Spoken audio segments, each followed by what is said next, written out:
sekarang juga.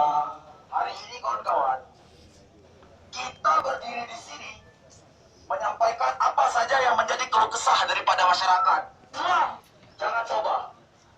Siapa kita kawan-kawan? Mahasiswa. Berapa jumlah kita kawan-kawan? Satu. Berapa jumlah kita kawan-kawan? Satu. Satu tujuan, satu kebenaran, satu keadilan yang akan kita tuntut. Hari ini masyarakat telah dieksploitasi. Hari ini masyarakat telah adalah korporat yang menindas ketidakadilan yang di negeri ini. Enak saja merevisi penghitungan yang turun.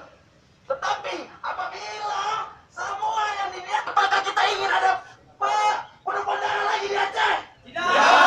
Apakah kita ingin? Tidak. Jangan coba-coba membangunkan singa lagi tidur. Mahasiswa itu satu tujuannya, bukan satu orang. Hari ini di depan kita banyak bapak-bapak kepolisian, ada bapak-bapak dari Satpol PP menyaksikan. Apakah mereka setuju juga? Tidak mungkin.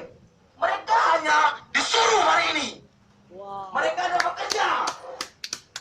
Tetapi saya ingin kerjasamanya di sini. Tidak ada yang membuat onar. Kami hanya ingin menyampaikan aspirasi kami. Iya, saya harapkan media bisa netral. Tidak ada sedikit pun statement daripada korporat-korporat di dalam. Saya ingatkan itu. Terima kasih. Assalamualaikum warahmatullahi wabarakatuh.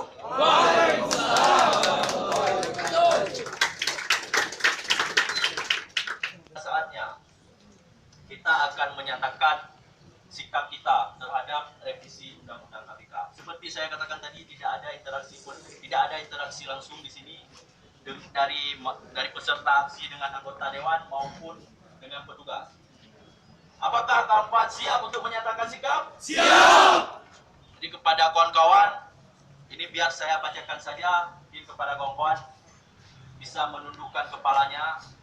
Kita meresapi apa saja yang telah terjadi di negeri ini, di Aceh ini, dengan kondisi negara kita sekarang. Sebagai suatu contoh, salah satu kenapa kami melakukan revisi Undang-Undang KPK, kami ini sangat berkumpul ketika kepala daerah Aceh, inisialnya IE, itu tertangkap dan